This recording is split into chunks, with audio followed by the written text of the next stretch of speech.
Et il est 17h30, nous partons à l'Élysée. Sébastien Lecornu est en train de s'exprimer à l'issue du Conseil des Et en ministres. compagnie évidemment de la ministre de l'Action et des Comptes publics pour vous faire un point fond, forme, calendrier sur la manière dont on peut donner un budget à la France après plusieurs jours de délai constitutionnel déjà largement écoulé. Bon, j'avais pris plusieurs engagements au mois d'octobre, au mois de septembre, au mois d'octobre jusqu'au mois de décembre. Donner un budget à la France dans les temps, c'est-à-dire avant le 31 décembre. Force est de constater déjà que le calendrier n'a pas été complètement respecté, en tout cas pour le budget de l'État. Il en est autrement pour le budget de la sécurité sociale, j'y reviendrai dans un instant.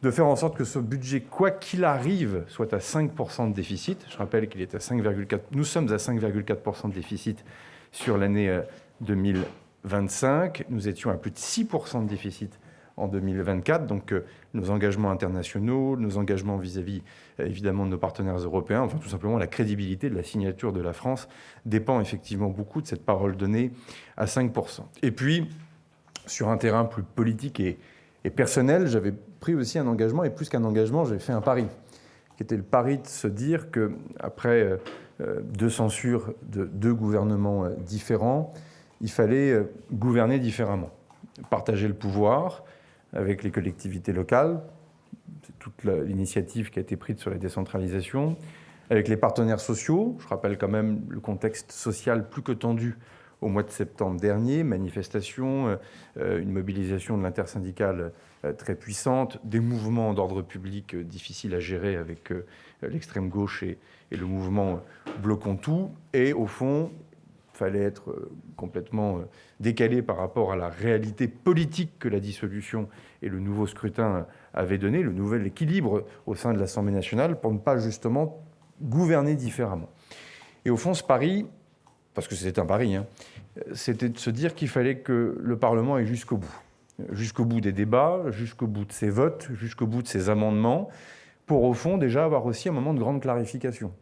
On ne peut pas être dans une logique où c'est toujours la faute des autres, dans lequel on n'arrive plus très bien à comprendre qui vote quoi, qui défend telle ou telle conviction, telle ou telle position sur le fond.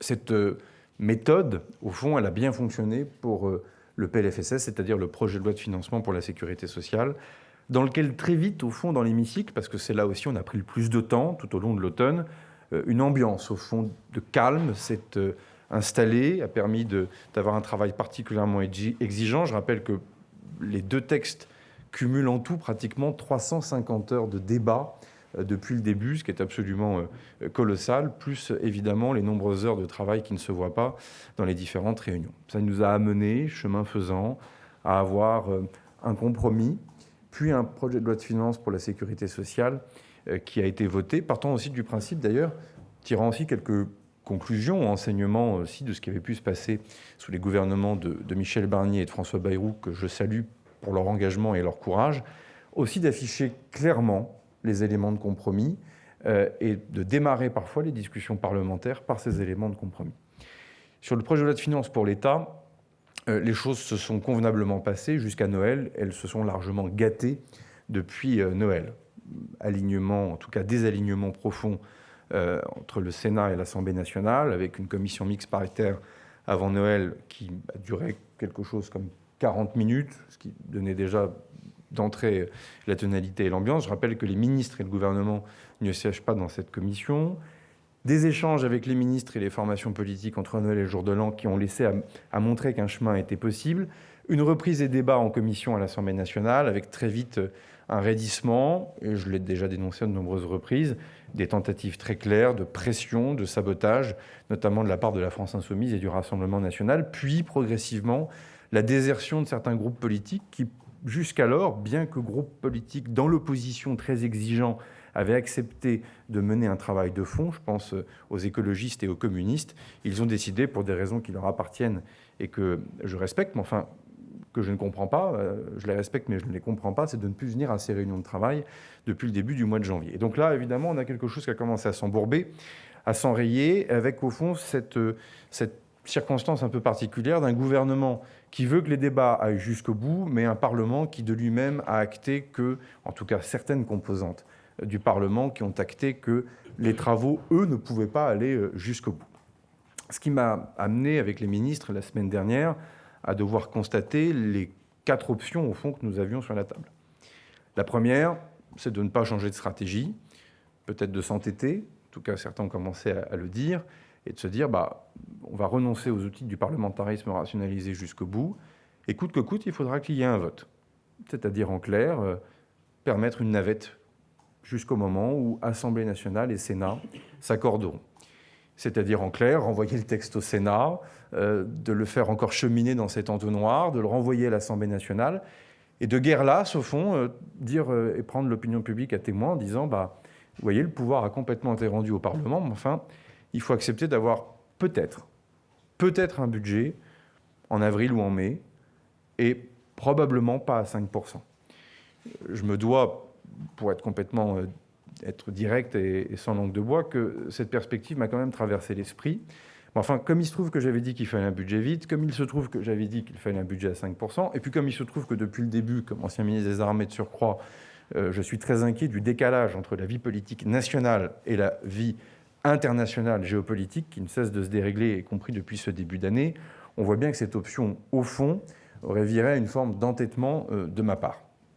La deuxième option, c'est de ne pas avoir de budget du tout. D'ailleurs, certains artisans du chaos dans lequel nous nous trouvons, ou nous pourrions nous trouver, parce que précisément nous n'y sommes pas encore et nous faisons tout pour l'éviter, désormais présentent la loi spéciale comme étant, au fond, un budget temporaire qui pourrait devenir permanent sans incidence. Alors, c'est toujours pareil, quand on ment au peuple français, on s'en sort toujours bien, mais jusqu'à un moment donné où quand même certaines vérités nous rattrapent. C'est vrai en matière de fiscalité, c'est vrai en matière de commandes, notamment de commandes publiques, c'est vrai sur le fonctionnement des collectivités locales, c'est le vrai tout simplement aussi pour la crédibilité de la France à l'étranger ou dans notre ensemble européen. Donc, présenter la loi spéciale comme étant un budget minimal qui peut durer est évidemment une hérésie, et ça, nous nous y refusons. Et comme je n'ai pas abandonné la méthode de compromis et de concertation, je me suis assuré auprès de tous les groupes politiques de l'Assemblée nationale et du Sénat qui étaient dans un état d'esprit, même dans l'opposition, mais constructif, n'abandonnant pas les perspectives, heureusement, de défendre l'intérêt général. Ces différentes formations politiques nous ont dit non, la France doit avoir un budget, y compris parfois des formations politiques qui ne l'assumeront pas publiquement, mais qui nous ont dit ne faisons pas n'importe quoi, les choses sont trop graves. Donc ensuite, évidemment, il ne restait que 2 possibilités, celle que le constituant avait imaginée en 1958, les outils du parlementarisme rationalisé, comme on dit, ordonnance ou engagement de la responsabilité du gouvernement. Après, là aussi, beaucoup de concertation, après d'ailleurs avoir demandé à ce que techniquement les 2 outils soient préparés et prêts pour que le gouvernement puisse prendre ses décisions, nous avons décidé, je dois le dire à titre personnel, avec une certaine forme de regret et d'un peu d'amertume, mais d'engager la responsabilité du gouvernement, ce que je ferai demain sur la partie recettes du projet de loi de finances. Alors je le fais avec un regret, déjà parce que j'ai conscience que je suis obligé de revenir sur ma parole, mais en même temps, pour tenir parole, il faudrait que je m'entête. Et pour s'entêter, on finirait par dire que je suis têtu, et je ne veux surtout pas, vous l'avez bien compris, avoir l'ego mal placé et être source de désordre. Parce qu'au fond, c'est ma ligne quand même depuis le mois de septembre, discuter avec tout le monde, trouver des lignes de compromis, travailler le plus sérieusement possible, tenir le gouvernement le plus loin possible de l'échéance présidentielle et au fond, refuser le désordre là où d'autres en font commerce. Et donc j'ai bien compris ces derniers jours, y compris en vous lisant, en écoutant les radios et les télévisions, que en m'entêtant trop longtemps, je serais moi-même source de désordre. Néanmoins, il faut que l'engagement de la responsabilité du gouvernement, parce que précisément certains groupes politiques n'ont pas voulu engager la leur, alors qu'ils étaient candidats aux élections législatives pour donner un budget au pays, qu'on le veuille ou non. On peut l'amender, on peut ne pas être d'accord, à la fin on peut voter contre. On n'est pas obligé de saboter la copie, la rendre incohérente, et avec les différentes opérations auxquelles on a pu vraiment constater avec la ministre que désormais il n'y avait plus beaucoup de règles, en tout cas dans la manière de se comporter. C'est une question d'éthique morale, c'est ainsi. Ce n'est pas parce qu'on engage la responsabilité du gouvernement qu'on abandonne l'idée du compromis, du travail sur le fond. Et c'est pour cela que la semaine dernière, vendredi, j'ai commencé à dessiner à quoi pouvait ressembler cette copie finale, avec au fond aussi quelques conclusions que nous tirons du projet de loi de financement pour la sécurité sociale, qui est un projet de loi de financement, vous le savez, qui permet un certain nombre de protections. Mais enfin, on voit bien que pour les actifs, pour la jeunesse, pour des secteurs qui potentiellement sont en crise, je pense particulièrement au logement, pour le rapport à celles et ceux qui travaillent tout simplement, ou qui vont travailler, les étudiants, celles et ceux qui sont en apprentissage, il fallait qu'on fasse considérablement évoluer la copie. Et je remercie vraiment les ministres parce que ces nombreuses semaines n'ont pas servi à rien, parce qu'elles nous ont permis de moissonner un certain nombre d'initiatives, d'idées, de repousser aussi en fonction de nos propres lignes rouges ce que nous ne souhaitions pas. Je rappelle quand même qu'on a démarré ces discussions budgétaires avec des atteintes qui auraient pu être très dures sur l'appareil productif et sur l'outil de production. Je ne reviens pas sur les éléments de fiscalité. Mais enfin, là aussi, il n'y a pas de mauvaise surprise. Le gouvernement a toujours dit les thèmes sur lesquels nous étions ouverts à la discussion et les thèmes sur lesquels, au fond, nous n'étions pas fermés, mais enfin, en tout cas, nos convictions n'évolueraient pas et que, par définition, ces chapitres n'étaient pas ouverts. Ce qui m'amène donc aussi peut-être à dire un mot, mais nous pourrons répondre avec les ministres à vos questions, du fond de cette copie, parce qu'en lisant la presse ce matin, j'ai peur de ne pas forcément avoir été bien compris, donc je vais me permettre d'être encore plus clair. Nous tiendrons les 5%. Et les tableaux, évidemment, vont être dévoilés au fur et à mesure dans la semaine, comme le prévoit la procédure parlementaire, et nous serons à 5% sincèrement. La deuxième des choses, c'est que nous avons visé la stabilité fiscale. Ce qui ne veut pas dire que nous n'assumons pas les outils de lutte contre la fraude fiscale et les outils de lutte contre la suroptimisation fiscale, qui peut être contre. Enfin, parfois, il y a des gens qui sont contre, mais publiquement, en général, ils ne l'assument pas. Nous l'assumons. Il est évident que les règles doivent être les mêmes pour toutes et tous les contribuables, sans quoi le consentement à l'impôt, par définition, s'abîme ou en tout cas s'effrite. En tout cas, ça m'amène à vous dire que les impôts pour les ménages seront les mêmes en 2026 qu'en 2025. Que tous les instruments de fiscalité sur les entreprises, pour 99,9% des entreprises, seront les mêmes en 2026 qu'en 2025. C'est aussi ça, un des éléments, des points de compromis que nous avons tenté de tracer avec les différents groupes politiques. Alors comme c'est une copie de compromis, ça devient la copie de personne, donc plus personne n'est là pour la défendre, mais c'est pour cela aussi qu'on se retrouve à devoir engager notre responsabilité pour donner à la France un budget et essayer d'expliquer ce qu'il y a dans cette copie. Parce qu'on n'a pas du tout abandonné les perspectives d'aller chercher la croissance, la stabilité politique va nous y aider. En tout cas, on verra ce qui se passe dans les jours qui viendront. La visibilité sur les questions fiscales, après un long débat qui a animé largement les chroniques, les gazettes, et qui a pu créer ici ou là un certain nombre d'inquiétudes. Désormais, nous avons quelque chose qui est clarifié. Fort de cet engagement, d'autres éléments sur la copie seront évidemment précisés dans les heures qui viendront. J'écrirai aux parlementaires. Les ministres du pôle de Bercy vont aussi rentrer en contact avec les différents responsables de texte, les rapporteurs généraux des finances. Des discussions se poursuivent encore actuellement sur un certain nombre de thématiques. Mais il est clair que désormais, c'est à la représentation nationale de prendre aussi sa responsabilité.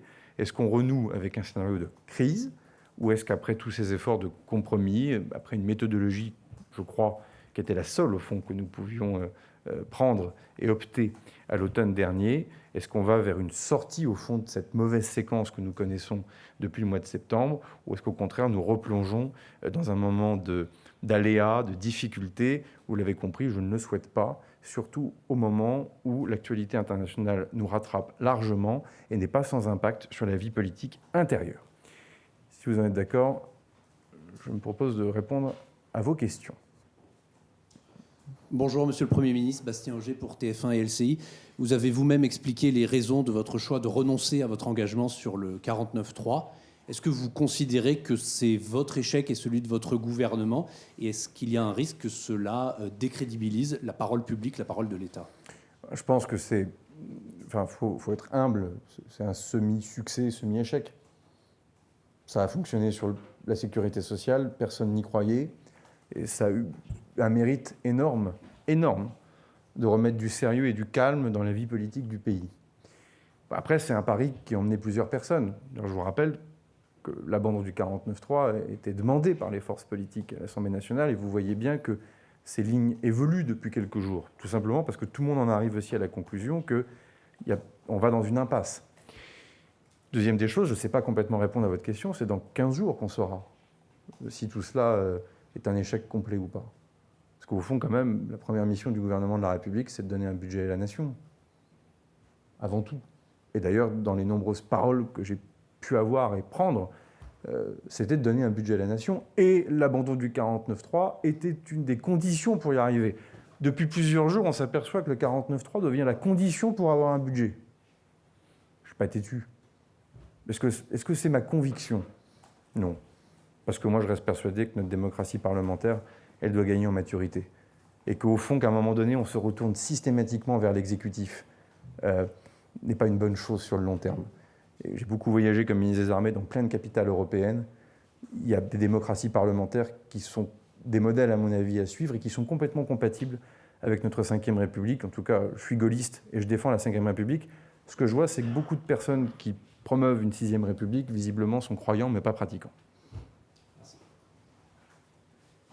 Bonjour, Monsieur le Premier ministre. Thomas Soulier pour Le Parisien aujourd'hui en France. Ce que vous ficelez depuis des jours, des semaines avec le PS, le Bloc central et LR, est-ce que vous appelez ça un accord de non-censure? Et est-ce que vous avez la garantie aujourd'hui, à l'heure où on se parle, que vous ne serez pas censuré dans les prochains jours? Et deuxième question, concernant les sénateurs cette fois-ci, est-ce que vous avez la garantie que les débats ne vont pas s'enliser et durer des semaines au sein du Sénat? Non, il n'y a aucune garantie. Je l'ai dit depuis le début, moi je ne suis pas un adepte des discussions partisanes. D'ailleurs, je tiens les partis politiques le plus éloignés possible de l'action du gouvernement. Donc non, il n'y a pas d'accord secret, il n'y a pas de discussion et de réunions dans les arrière-boutiques avec qui que ce soit. C'est juste des réunions techniques depuis des semaines ou des amendements qui ont été déposés dans l'hémicycle ou en commission dont nous constatons qu'il y a un chemin de convergence possible. Donc ce que nous faisons depuis vendredi, c'est mettre devant les Français, pas en cachette, devant les Français, un texte qui nous semble le meilleur pour le pays. Et c'est pour ça, d'ailleurs, que j'ai pris cette décision sur la prime d'activité. Il est vrai que le Parti socialiste le demandait. Enfin, pardon, c'est quelque chose que d'autres groupes politiques ont pu demander dans le passé. Nous-mêmes, sur le premier quinquennat d'Emmanuel Macron, nous avons eu largement recours à la prime d'activité. Et au fond, l'idée de se dire que la France qui travaille, celles et ceux qui sont au SMIC, à 1,1 SMIC, à 1,2 SMIC, méritent un accompagnement en matière de pouvoir d'achat, me semble aller dans le bon sens. On ne peut pas dire qu'on veut revaloriser la valeur travail toutes les 5 minutes et pas en tirer quelques conclusions. Même chose pour Gabriel Attal, qui nous a instamment demandé de renoncer à une économie sur les allègements de charges pour éviter que le coût du travail augmente. Le Premier ministre Attal tenait à cette mesure, on y a donné droit. Le MoDem, Marc Fesneau, le président du groupe MoDem, tenait à ce que nous puissions créer un statut de bailleur privé et enfin changer de paradigme sur la question du logement et avoir un plan de relance. Nous le faisons. Laurent Wauquiez m'a demandé à de nombreuses reprises, depuis maintenant de nombreuses semaines, qu'il n'y ait aucun impact sur l'impôt sur le revenu. Laurent Wauquiez, il est clair depuis le début. Il dit « les impôts des ménages ne doivent pas augmenter. L'ensemble du barème sera dégelé, comme Laurent Wauquiez nous l'a demandé. » Donc, c'est un travail exigeant, qui demande beaucoup de patience, beaucoup de calme, dans lequel, au fond, on a essayé de se dire c'est la copie la moins mauvaise. Alors, c'est le problème d'une copie de compromis. C'est qu'on va avoir beaucoup d'inspecteurs des travaux finis du compromis qui vont venir nous dire c'est trop à gauche, c'est trop à droite, c'est trop ceci, c'est trop cela. Bon, les mêmes qu'on n'aura pas vus pendant les débats depuis 3 mois, souvent. Les mêmes qui ne seront pas venus aux réunions.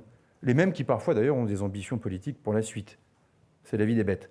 Ce que je dis juste, c'est qu'on a désormais, et dans les heures qui viennent, un texte qui me semble solide, sérieux, qui ne donne pas du tout la part belle à la folie fiscale, comme certains veulent bien le dire, qui en même temps structure des recettes pour l'État, parce qu'il faut bien des recettes, qui épargne 99,9% des entreprises de ce pays, et pour les 0,1%, nous diminuons en plus l'assiette et nous sortons les ETI, et en plus nous affectons cet argent pour notre effort de défense.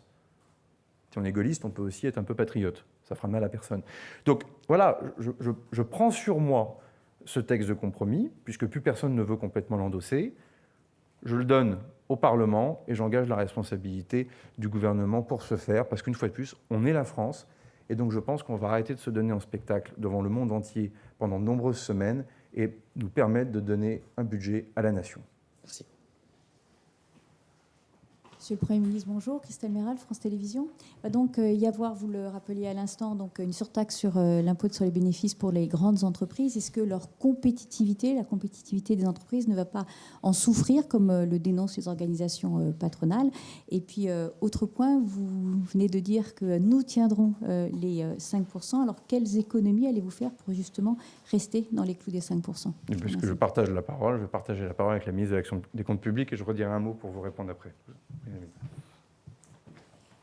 Merci pour votre question sur les économies, parce que c'est un sujet effectivement qui a beaucoup agité les débats. Bon, vous rappelez que nous avions présenté un budget qui portait continuité du plus grand effort de réduction des dépenses de fonctionnement de l'État depuis 25 ans. Ça a été fait en 2025, ça a permis de tenir le fameux 5,4%. Je rappelle que sur les dépenses de l'État, nous avons fini l'année à 300 millions d'écart par rapport aux 480 milliards d'euros de dépenses totales pour l'État. On peut donc dire qu'à la fois les engagements peuvent être tenus pour peu qu'on ait la bonne méthode. Et le Premier ministre a confirmé que pour 2026, toutes les lignes budgétaires, tous les éléments de dépenses et de recettes pour l'État, les collectivités et la sécurité sociale continueraient d'être suivis, comme nous l'avons fait tous les trimestres, avec ce qu'on appelle des comités d'alerte, avec une très grande transparence, pour que tout ce qui est dans ce projet de budget, comme l'a dit le Premier ministre, pour que nous tenions sincèrement le 5%, ne soit pas seulement sur les épaules, vous voyez, des différents ministres, mais bien que ce soit quelque chose qui soit fait en transparence. Ensuite, sur les économies que nous faisons. Nous en faisons beaucoup sur les opérateurs et les agences. Et vous verrez d'ailleurs que dans les prochaines heures, un certain nombre d'économies supplémentaires seront demandées à un certain nombre d'acteurs, notamment pour que nous puissions optimiser ce qu'on appelle leur trésorerie, qu'il n'y ait pas d'argent dormant, que les impôts payés par les Français soient utilisés aussi vite que nécessaire, et qu'au fond, il n'y ait pas, vous voyez, des petits réserves comme tels des écureuils, alors que c'est l'argent des Français et que nous devons être très précautionneux avec l'impôt que nous collectons et très rigoureux avec la manière dont il est dépensé. Vous verrez également qu'un certain nombre de ministères, nous allons procéder à des mécanismes budgétaires pour que nous annulions une partie de notre réserve, ce qui veut dire que nous allons mettre sous contrainte l'ensemble des administrations pour dire que les budgets votés doivent être strictement tenus et qu'il n'y aura pas de rallonge, sauf crise, sauf besoin exceptionnel. Donc nous mettons l'ensemble de la puissance publique dans un cadre extrêmement rigoureux. Nous faisons des économies ensuite sur des éléments essentiels. Les éléments de commande publique et d'achat public. Vous avez vu beaucoup de reportages où, au fond, nos règles obligent les acteurs publics à acheter plus cher que si les règles étaient de bon sens. Nous avons changé les règles sous l'autorité du Premier ministre avec le ministre David Amiel pour que les achats coûtent moins cher. 1 milliard d'euros d'économie par ce biais. Le Premier ministre a donné instruction que nous diminuions dans tous les ministères et tous les opérateurs les dépenses de communication. Et au total, les économies qui vont être présentées par rapport aux nouvelles annonces qui ont pu être faites permettent de tenir les dépenses pour qu'elles soient compatibles avec 5%. J'insiste enfin sur la fiscalité. Je dois vous dire qu'il y a eu beaucoup de changements en fait, entre la version du budget présentée le 14 octobre et celle que le Premier ministre est en train de finaliser par ses arbitrages. Il n'y aura pas plus d'impôts dans la copie présentée demain que dans celle que nous avions présentée au départ. La grande différence, effectivement, c'est qu'il y a eu des changements sur qui contribuera un peu plus en 2026. Toute la fiscalité des ménages, nous avions eu des projets sur l'abattement sur les retraités, des projets sur un certain nombre de révisions de niches fiscales, des projets sur le gel du barème de l'impôt sur revenu, tous ces éléments ont été retirés pour qu'il y ait une fiscalité strictement stable, ce qui amène, et je conclurai là, à ce que l'effort de la nation par ses prélèvements obligatoires soit inférieur en pourcentage de notre PIB en 2026 par rapport à ce qu'il était en 2019. 2019, c'est la dernière année où nous étions sous 3% de déficit. 2019, c'est la dernière année avant les grandes crises du Covid, de l'Ukraine et de l'inflation. À l'époque, nous avions 44% de prélèvements obligatoires dans la richesse nationale. Il y aura en 2026 43,9%. Ce qui veut dire que nous ne sommes pas dans la folie fiscale. Ce qui veut dire que nous essayons de revenir à un moment de notre histoire économique et budgétaire qui était la dernière année où nous étions sous les 3%. Il nous semblait que c'était une bonne boussole à tenir. Mais sur les ministères, vous disiez que vous alliez utiliser la réserve, mais est-ce qu'il y aura davantage d'économies qui vont être actionnées très concrètement? Très concrètement, ça veut dire qu'il y a 1,5 milliard d'euros que les ministères pouvaient espérer dépenser, qu'ils ne pourront pas dépenser en 2026, et nous le faisons de manière extrêmement transparente. Et c'est très important pour que les Français comprennent que quand on fait des économies, ce sont des vraies économies. Pas des économies d'écriture, ce sont des vraies économies qui seront faites au-delà de celles qui sont déjà dans le budget. Et comme le dit et comme nous l'anticipons, dans quelques semaines, nous aurons, et j'en suis sûre, beaucoup de questions au gouvernement sur un certain nombre mesures, dispositifs qui ne seront peut-être pas financés comme certains auraient voulu. Et je ne doute pas que ces mêmes qui aujourd'hui disent qu'il en faut plus d'économies sont les premiers à nous demander où est l'argent. Et dans quel secteur ? Et les ministres, évidemment, conduiront, et je veux le dire aussi en réponse à ce qu'a pu dire Olivier Faure, notre engagement, c'est de financer pleinement les services publics que les Français attendent. Maintenant, sur tout ce qui n'est pas le cœur des services publics, tout ce qui n'est pas le fonctionnement attendu de notre pays, eh bien, nous assumons de faire des économies de fonctionnement, de rationalisation et d'organisation. Les éléments, notamment, que le Premier ministre porte pour que nous mettions un État dans une capacité à faire plus efficace, sont évidemment essentiels à la tenue de ces économies. Merci beaucoup. Merci infiniment. Bonne journée à vous tous. Merci beaucoup.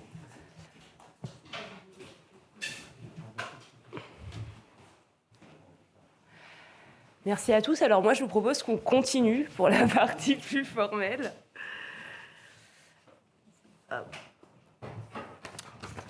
Quand même embrayer sur la question budgétaire dans le sillage de ce qu'a dit le Premier ministre et de ce qu'a dit Madame la ministre de l'Action et des Comptes publics par la réaction du président de la République qui, vous le savez, a autorisé donc le gouvernement à engager sa responsabilité sur le budget de l'État et des collectivités territoriales. Je vais donc vous citer les propos du président de la République en réaction à cette autorisation et plus globalement à la copie budgétaire qui est présentée par le Premier ministre et par Amélie de Montchalin. Il a dit, je cite, ce sont ses mots, que cette équation budgétaire est le fruit d'un travail politique qui, par définition, a nécessité des compromis et des concessions de la part de chacun. Une équation budgétaire qui permet de contenir le déficit à 5% de déficit, qui permet de contenir le déficit à 5% du PIB, de garantir une stabilité et d'être cohérent avec la politique économique suivie. C'est donc une copie qui permet au pays d'avancer. Encore une fois, ce sont ces mots. La feuille de route est remplie et nous devons toutes et tous la défendre. En défendre le résultat, il parlait là des membres du gouvernement, parce qu'il y a dedans de véritables éléments de relance. Et il faisait notamment référence aux crédits et aux mesures relatives au logement. Parce qu'il y a une consolidation d'éléments de défense, et notamment sur le régalien. Et parce que la surtaxe IS, donc sur les grandes entreprises, est plus concentrée qu'en 2025 et touche moins d'entreprises. Les ETI, les TPE, les PME, vous le savez, ne seront pas touchés en 2026. Et le président de la République a conclu en saluant l'engagement du Premier ministre et des ministres concernés, notamment ma collègue Amélie de Montchalin, travail qui a permis d'avancer, je cite, sur ce chemin de crête. Voilà les quelques mots de réaction du président de la République. Et quant à la partie plus formelle, sans transition, Monique Barbu, ministre de la Transition écologique, et Naïma Mouchou, ministre des Outre-mer, ont présenté un projet de loi qui concerne la collectivité de Martinique. Ce texte permet deux choses. D'une part, il habilite l'Assemblée de Martinique à prendre des dispositions spécifiques en matière d'énergie. Et d'autre part, le texte permet à cette Assemblée de créer une autorité unique pour exercer des compétences en matière d'eau et d'assainissement. Le ministre de la Ville et du Logement, Vincent Jeanbrun, a ensuite présenté un décret qui porte sur les produits de construction. Ce texte, qui traduit des obligations européennes, était attendu par les professionnels du bâtiment. Il confie à des organismes la responsabilité de contrôler la conformité des produits et matériaux utilisés en amont de leur commercialisation sur le territoire national. C'est un enjeu de sécurité pour les habitants et les usagers, et c'est aussi un enjeu de performance sur le plan environnemental. Je conclurai par un mot sur l'international, avec le Groenland, point qui, d'habitude, vous le savez, est fait par mon collègue Jean-Noël Barrot, qui était absent aujourd'hui. Vous venez d'entendre Maud Bréjon, la porte-parole du gouvernement, juste avant Amélie de Montchalin, ministre des Comptes publics, et avant cela, Sébastien Lecornu, Premier ministre, qui donc a bien affirmé qu'il allait avoir recours au 49.3 de la Constitution pour faire passer sans vote le budget 2026. Il va donc présenter la responsabilité de son gouvernement, et cela dès demain. Et il a reconnu un semi-échec. Direction Matignon, on va retrouver notre envoyé spécial Sylvain Rousseau. Que retenez-vous de cette conférence de presse, Sylvain? En tout cas, ce qui est sûr, c'est qu'il n'y aura pas recours aux ordonnances, il y aura bien recours au 49.3 pour faire passer ce budget. Oui, effectivement, on retient de cette conférence de presse d'abord l'attitude et les mots de Sébastien Lecornu qui est apparu de manière assez contradictoire, à la fois désabusé et déterminé. Désabusé parce qu'effectivement, sa méthode du compromis n'a pas fonctionné. Il en a profité pour prendre l'opinion publique à témoin, pour fustiger certaines oppositions qui ont fait que les débats se sont enlisés, des oppositions qui, a-t-il dit, ont finalement choisi le chaos plutôt que de choisir un budget. Il a même piqué certains d'entre eux en disant que certains membres de l'opposition, il n'a pas précisé lesquels, étaient tout à fait d'accord pour dire qu'il fallait absolument un budget à la France, mais qu'il ne le reconnaîtrait pas forcément en public. Et puis, déterminé parce que il a bien l'intention de le faire passer, son budget, Sébastien Lecornu. C'est pour ça qu'il a recours à ce fameux article 49.3. Il a égrené les autres solutions à sa disposition et il a dit que celle-là était finalement sans doute la moins pire. C'était soit un budget dans 6 mois, soit pas de budget du tout, soit passer par les ordonnances. C'est finalement, vous l'avez dit, le 49.3. Et donc la responsabilité du gouvernement engagé qui a été retenue. Il a lui-même affirmé qu'il n'avait pas de garantie pour la suite. Il n'a pas de garantie d'échapper aux motions de censure qui ne manqueront pas, la France Insoumise l'a déjà dit, de suivre l'utilisation de ces articles 49.3, puisqu'il y en aura au moins 3 qui vont devoir être utilisés. Il n'a pas non plus de garantie que, une fois le texte retourné au Sénat, puisque c'est la voie parlementaire, celui-ci ne s'enlisera pas pendant un temps très long. Donc effectivement, Sébastien Lecornu devrait dès demain déclencher le premier article 49.3 de ce budget en ce qui concerne les recettes. Motion de censure déposée dans la foulée, vote de cette motion de censure, etc., etc. Il y aura ensuite la même chose sur la partie dépenses et puis la même chose sur le budget total. Mais dès demain, à l'Assemblée nationale, Sébastien Lecornu va donc se dédire, puisqu'il avait promis de ne pas utiliser le 49.3 et engager la responsabilité de son gouvernement sur le budget de la France. Merci Sylvain. Sylvain Rousseau, donc en direct de Matignon. Pour les socialistes, ce recours au 49.3 est plutôt la moins mauvaise des solutions. On va écouter un certain nombre de réactions politiques. C'était juste avant la prise de parole de Sébastien Lecornu. Oui, ils vont réussir à faire passer un budget macroniste qui a été battu dans les urnes l'an dernier. Et donc s'ils y arrivent, j'espère, c'est pas encore fait, donc on ne sait jamais, on peut toujours espérer, mais s'ils y arrivent, les gens devront se tourner vers le groupe socialiste parce que c'est eux qui leur auront permis de continuer à appliquer cette politique. La majorité est impossible. Dans ce cadre-là, effectivement, nous considérons que le 49.3 était la moins mauvaise des solutions pour doter enfin la France d'un budget intégré avec l'intégration des mesures de justice et de progrès social et écologique que nous avons réussi à négocier avec le gouvernement. Ce qui a été intelligent de la part du Premier ministre, c'est de dire à un temps je souhaite qu'on n'utilise pas le 49.3. Ça a permis de débloquer la situation de dialogue. Parce que le 49.3 a ça de problématique quand il est mis en force, c'est qu'il crispe tout le monde et crispe les parlementaires et il n'y a pas de dialogue possible et il n'y a pas de compromis possible dans ces cas-là. Là, on a, je crois, il y a un compromis.